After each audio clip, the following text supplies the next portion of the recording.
le jour où le testament de mes parents fut lu, j'appris que mon jeune frère héritait de leur grande maison de campagne de 800 000 € dans une élégante ville de la vallée de la Loire. Et moi, j'héritais d'un vieux gîte abandonné au milieu d'un hameau reculé dans les Cévennes. Le soir même, dans notre petite cuisine d'appartement à Lyon, mon fiancé jeta la bague sur la table et me traita de pathétique perdante. Il hurla que je n'arriverais jamais à rien en claquant la porte si fort que le cadre en trembla. Pendant un instant, je le crus. Je les crus tous. Je pensais que c'était la fin de mon histoire. Je ne savais pas que ce n'était que le début. Je m'appelle Chloé Dubois et, pendant la majeure partie de ma vie, j'ai appris à disparaître aux yeux de tous. J'ai grandi dans une famille où l'amour se mesurait en attentes, et les attentes penchaient toujours du côté de mon frère cadet sur la balance. Léo était la star dès l'instant où il a su marcher, bruyant, charmant, impossible à ignorer. J'étais la discrète, la fille fiable, celle qui se fondait dans le décor parce que c'était plus simple que de concourir pour un projecteur qui ne m'était pas destiné. J'étais l'enfant qui rapportait à la maison une dissertation de lycée que mon professeur avait qualifiée d'exceptionnelle. Je l'avais posée sur la table du dîner comme un secret que j'espérais voir quelqu'un remarquer. Mon père, Pierre, y jeta à peine un regard avant de se tourner vers Léo, lui demandant des nouvelles de son prochain match de football local, planifiant déjà les acclamations qu'il crierait depuis les tribunes. Ma mère, Monique, me serra la main sous la table, un petit geste caché qui, espérait-elle, suffirait à compenser le silence. Ce ne fut pas le cas, mais je fis semblant que si. Ce schéma ne changea jamais. Léo a toujours traversé la vie comme si les portes étaient conçues pour s'ouvrir devant lui. J'ai appris à frapper doucement et à attendre. Il avait les chaussures les plus neuves, les meilleures écoles, les louanges pour des choses pour lesquelles j'avais travaillé 2 fois plus dur. Je me disais que ça n'avait pas d'importance. Je me disais que l'amour n'avait pas besoin de paraître égal pour être réel. J'avais tort, mais il m'a fallu des années pour l'admettre. Dans la vingtaine, je me suis construit une vie tranquille et stable à Lyon. Je travaillais de longues heures dans un travail d'analyse de données, tirant ma fierté des choses que personne ne voyait, la précision, la patience, la stabilité. Je n'étais pas tapa accent grave-l'œil, mais j'étais fiable. Et pendant un temps, j'ai cru que cela suffisait.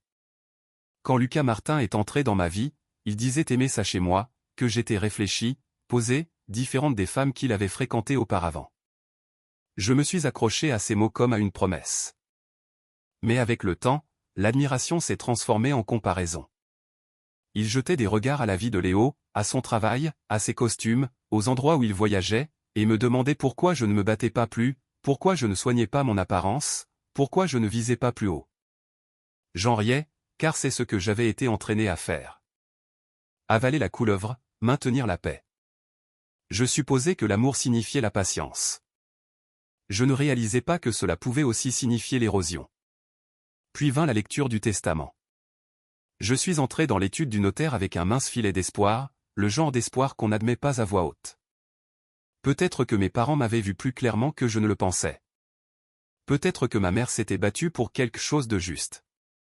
Léo est entré d'un pas conquérant, comme si ce n'était qu'une formalité, comme s'il connaissait déjà la fin de l'histoire. Et il la connaissait. Pas moi. Il est reparti avec la grande maison de campagne, 4 chambres, de haut plafond, la lumière du soleil inondant des fenêtres qui avaient toujours semblé un rêve. Je suis reparti avec un gîte dans les Cévennes si vieux que le notaire a hésité avant de faire glisser l'acte de propriété sur la table. Léo a souri d'un air suffisant. J'ai senti le sol se dérober, et c'est à ce moment-là que j'ai commencé à tout remettre en question, tout ce que je croyais savoir sur ma famille et sur moi-même. Lucas n'a même pas attendu que je rentre à la maison pour commencer à se déchaîner. Il avait déjà eu des nouvelles de Léo. Bien sûr qu'il en avait eu. Les nouvelles voyageaient vite quand elles me faisaient paraître petite. Quand j'ai franchi la porte de notre appartement, Lucas se tenait dans la cuisine, les bras croisés, la mâchoire serrée, comme s'il avait répété un discours qu'il était impatient de livrer. « Alors, c'est ça » a-t-il lâché avant même que je puisse poser mon sac. « Ton frère hérite d'une maison de campagne et toi, tu as quoi ? » Une cabane au milieu de nulle part. Je lui ai dit que c'était un gîte. Ma voix tremblait en le disant. Il a ri, un son sec et amer qui a résonné comme du verre se brisant sur le sol. « Un gîte, Chloé ? Mon Dieu ! Tu t'entends parler ? » Il s'est éloigné du comptoir, arpentant la pièce comme s'il ne supportait pas de rester immobile. Je me tue au travail, j'essaie de construire un avenir, et toi, tu nous tires vers le bas. J'ai essayé d'expliquer que je n'avais rien choisi de tout cela, mais les mots sont à peine sortis. Il parlait plus fort que moi, à chaque fois, jusqu'à ce que les murs eux-mêmes semblent tressaillir. Tu sais ce que Léo a dit? A poursuivi Lucas. Il a dit que vos parents avaient été pragmatiques. Ils savaient qui était le véritable investissement. Mon cœur s'est arrêté. Il l'a dit si nonchalamment, comme si la cruauté était un fait qu'il se contentait de répéter.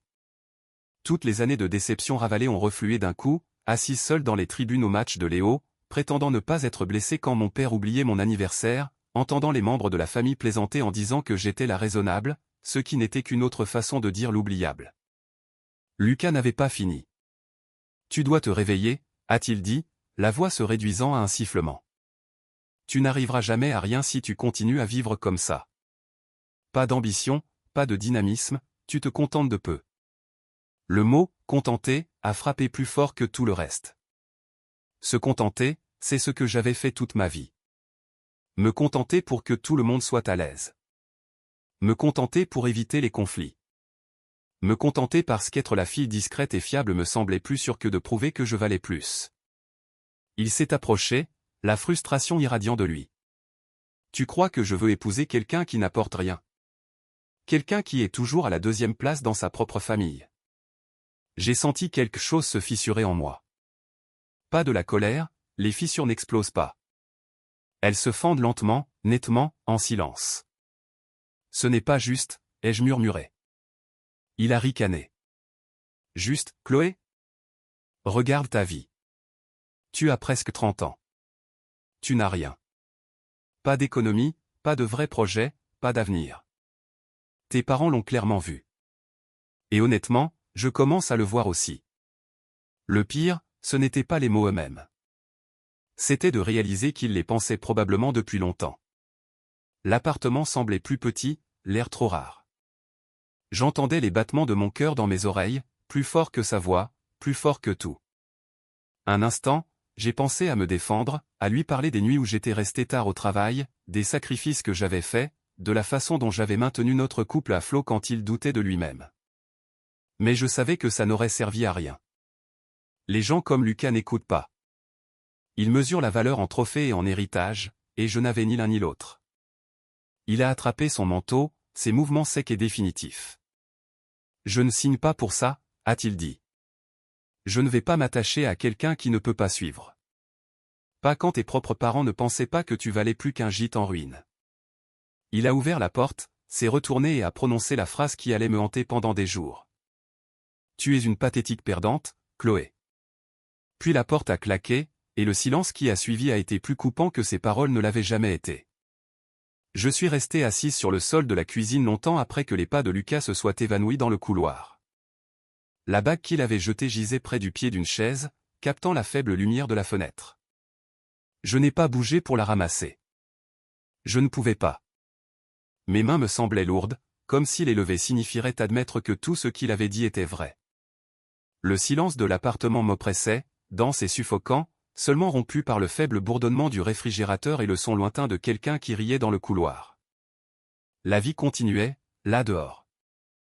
La mienne semblait s'être arrêtée. Ces mots tournaient en boucle dans ma tête, si clairement que j'avais l'impression qu'il était toujours là, debout au-dessus de moi. Pathétique perdante. N'arrivera jamais à rien. Pas d'avenir. Chacun de ces mots tombait dans ma poitrine comme une pierre, s'enfonçant un peu plus à chaque respiration. Et en dessous de tout ça, la douleur plus aiguë, plus silencieuse, il n'était pas le premier à dire quelque chose comme ça, juste le premier à le dire à voix haute. J'ai ramené mes genoux contre ma poitrine, pressant mon front contre eux, et pour la première fois depuis des années, j'ai pleuré sans essayer de me cacher. Pas des larmes polies, pas le genre qu'on ravale avant que quelqu'un ne s'en aperçoive. C'était le genre de larmes qui venait d'années à tout avaler, le dédain de mon père, les victoires suffisantes de Léo, les commentaires bien intentionnés des proches sur mon côté, pratique. Et maintenant ça, la preuve finale, apparemment, que tout le monde avait eu raison sur moi depuis le début. Quand les larmes ont cessé, l'appartement semblait encore plus froid. Je me suis levé lentement, J'ai pris une serviette et je me suis essuyé le visage comme pour effacer la dernière trace d'une vie qui ne m'allait plus. Mon reflet dans la porte du micro-ondes semblait vide, mais pas détruit. Quelque chose en moi avait changé, subtilement mais indéniablement. Le genre de changement qui ne vient pas de la colère, mais du fait d'atteindre une limite si absolue qu'il n'y a nulle part où aller, si ce n'est vers l'avant. Je suis allé dans la chambre, j'ai ouvert mon ordinateur portable et mon curseur a survolé la photo de contact de Lucas qui brillait sur l'écran. Pendant des années, je m'étais façonné autour des attentes de cet homme, me convainquant que l'amour signifiait s'adapter, s'adoucir, se rétrécir. Mais la vérité était là, lourde et indéniable. L'amour ne devrait pas vous rendre plus petit. Et si c'était le cas, alors le perdre n'était pas une perte du tout. J'ai fermé l'ordinateur portable et j'ai ouvert un site de voyage à la place. J'ai tapé une seule destination, les Cévennes. L'idée semblait ridicule au début, un gîte au milieu de nulle part en hiver. Mais plus je fixais l'écran, plus la pensée se solidifiait. Je ne pouvais rien réparer depuis cet appartement. Je ne pouvais pas respirer ici. Je ne pouvais pas rester une nuit de plus à l'endroit où mon avenir avait été déchiré comme s'il n'était rien. Si ce gîte abandonné était tout ce que mes parents pensaient que je valais, alors je devais le voir de mes propres yeux. J'ai réservé un aller simple. Le lendemain matin, j'ai fait une seule valise et j'ai laissé la bague sur la table, sans un mot. Le vol était petit, bruyant et secoué, traversant des nuages gris. Des heures plus tard, un chauffeur dans une vieille Renault 4 m'a conduite sur des routes étroites et verglacées où le monde semblait intact. Quand il s'est finalement arrêté, il a montré du doigt une étendue sombre d'arbres. Le gîte est à environ 1 kilomètre par là, a-t-il dit. Je suis sorti dans le froid, le vent transperçant chaque couche de vêtements que je portais. J'apercevais à peine le toit à travers les branches en approchant. L'endroit ressemblait exactement à l'image que tout le monde se faisait de moi, oublié, usé par le temps, tenant à peine debout. J'ai posé la main sur la porte. La porte du gîte a résisté, gonflée par des années de neige et de négligence. Quand elle s'est enfin ouverte dans un grincement, une bourrasque d'air froid et l'odeur âcre du bois humide m'ont giflé. Pendant une seconde, je suis resté là, laissant l'obscurité m'engloutir. C'était mon héritage, ma valeur, selon tous ceux qui avaient prétendu m'aimer. À l'intérieur, l'endroit s'affaissait sous son propre poids. Les lattes du plancher étaient courbées, les murs déformés, et une fenêtre cassée laissait une fine couche de neige s'accumuler sur le sol pourrissant. Une chaise gisait effondrée dans un coin, comme si elle avait abandonné bien avant mon arrivée. Mes bottes résonnaient doucement, chaque pas soulevant une poussière qui scintillait dans la faible lumière. Je me suis enlacé. C'est ce que je vaux, ai-je murmuré, mais le silence ne m'a pas répondu. Il ne l'avait jamais fait. J'ai posé mon sac et j'ai commencé à déplacer les débris. Je ne savais pas vraiment pourquoi. Peut-être l'instinct, peut-être le besoin désespéré de contrôler une infime partie de ma vie. J'ai nettoyé un coin, puis un autre, jusqu'à ce que la sueur se mêle au froid sur ma peau. Alors que je balayais une large parcelle de sol près du centre de la pièce, le balai a heurté quelque chose d'inégal sous le vieux tapis. Je me suis figé. Je me suis accroupi, j'ai tiré le tapis, et un nuage de poussière a explosé. En dessous se trouvait une trappe en bois avec un petit anneau de fer encastré dans les planches. Mon cœur s'est accéléré. J'ai hésité. Peut-être que ce n'était rien. Peut-être que c'était dangereux. Mais quelque chose en moi, un instinct calme et persistant, a surmonté la peur. J'ai tiré l'anneau. La trappe s'est ouverte en gémissant, libérant une vague d'air froid d'en bas. Un escalier étroit disparaissait dans l'obscurité. J'ai attrapé ma lampe de poche, je l'ai allumée et je suis descendu prudemment, chaque marche grinçant sous mon poids. En bas, mes bottes ont touché de la terre battue. Le faisceau de lumière tremblait dans ma main alors que je le balayais à travers la pièce, et j'ai retenu mon souffle. Des caisses, des dizaines, empilées proprement, délibérément, de lourdes boîtes en bois renforcées de métal, intactes, à l'exception d'une épaisse couche de poussière. Une grande malle reposait dans un coin, comme un dernier secret. Mes mains tremblaient lorsque je me suis approché de la caisse la plus proche. J'ai trouvé un morceau de métal rouillé par terre et je l'ai coincé sous le couvercle, forçant jusqu'à ce que le bois craque. À l'intérieur se trouvaient des paquets de tissus serrés. J'en ai pris un, je l'ai déballé, et des pièces d'or se sont déversées dans ma paume, froide et incroyablement brillante. Mon cœur martelait mes côtes. J'ai ouvert un autre paquet, des bijoux, des pièces anciennes avec des pierres qui luisaient sous le faisceau tremblant de la lampe de poche. Un autre, des lingots d'argent estampillés de dates datant de plusieurs décennies. J'ai reculé, le souffle court. L'air froid me mordait les poumons, mais je le sentais à peine. Il y avait une fortune ici, une fortune immense, stupéfiante. J'ai tourné lentement sur moi-même, la lampe de poche captant les reflets du métal, les lueurs de l'or. Mon pouls rugissait dans mes oreilles. J'ai murmuré dans l'obscurité, « Qu'est-ce que vous m'avez laissé ?» Je me suis dirigé vers la malle dans le coin, les mains tremblant de plus en plus à chaque pas. J'ai soulevé le couvercle. À l'intérieur se trouvaient des registres, de vieilles pages cassantes, des listes de paiement, des droits fonciers, des concessions de ressources. Le nom de ma famille apparaissait encore et encore. Droits d'exploitation forestière, droits miniers, des contrats valant plus que tout ce dont Léo s'était jamais vanté. Sous une pile de pages, j'ai vu une enveloppe. Mon nom était écrit sur le devant d'une écriture familière et délavée. Mes genoux ont failli flancher. Je l'ai ouverte avec précaution. Le papier a crépité lorsque je l'ai déplié, et la voix de ma mère a empli la pièce, même si elle était partie. « Chloé, si tu lis ceci, ton père et moi ne sommes plus avec vous. Je veux que tu comprennes quelque chose que nous n'avons jamais assez dit. Nous avons vu de la force en toi, pas bruyante, pas ostentatoire, mais profonde. Tu te soucies des gens, de l'intégrité, de l'héritage. Léo se soucie de l'apparence des choses. Toi, tu te soucies de ce qu'elles signifient. Ce gîte renferme le véritable héritage de notre famille. Nous avons donné à Léo la maison qu'il pouvait montrer au monde, car c'est ce qu'il comprend. Mais ceci. Cette histoire, ces droits, cette responsabilité. T'appartient. Nous faisons confiance à ton cœur. S'il te plaît, souviens-toi de ça. Avec tout notre amour, maman. J'ai pressé la lettre contre ma poitrine alors que les larmes brouillaient l'encre. L'air autour de moi semblait plus chaud. Ou peut-être n'était-ce que la première lueur de quelque chose que je n'avais pas ressenti depuis des années, être vu. Toutes ces nuits où je pensais que mes parents m'ignoraient. Tous ces moments où je croyais que Léo avait été choisi parce qu'il était meilleur. Toutes les fois où Lucas m'avait fait me sentir petite, comme si j'étais destinée à rester en arrière pendant qu'il courait devant. Il ne m'avait jamais vu de cette façon. Mes parents m'avaient confié tout ce qu'ils ne pouvaient pas dire à voix haute. J'ai essuyé mes yeux et j'ai regardé autour de moi dans la cave. La fortune n'était pas seulement de l'argent. C'était un message, une confirmation, une renaissance. J'ai ramassé une pièce d'or, sentant son poids s'installer dans ma paume. Un rire m'a échappé. Faible, tremblant, mais réel. Je n'étais pas l'erreur, ai-je chuchoté. Je n'étais pas la seconde pensée. Le gîte au-dessus a craqué doucement, mais maintenant le son était différent. Pas comme un avertissement, mais comme une reconnaissance. J'ai monté les escaliers lentement, portant la lettre comme si elle faisait partie de mon rythme cardiaque. Quand j'ai atteint à nouveau la pièce principale, le vent a fait vibrer la fenêtre cassée, envoyant une volute de neige sur le sol. Je suis resté au centre du gîte, respirant profondément, laissant tout se décanter, la trahison, la découverte, la vérité.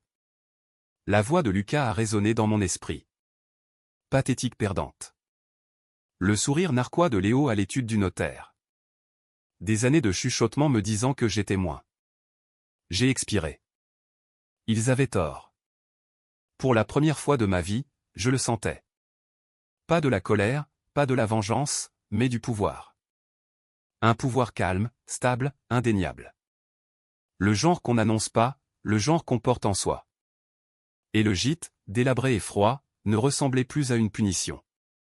Il ressemblait à un commencement. J'ai passé les 2 jours suivants à tout cataloguer dans la cave.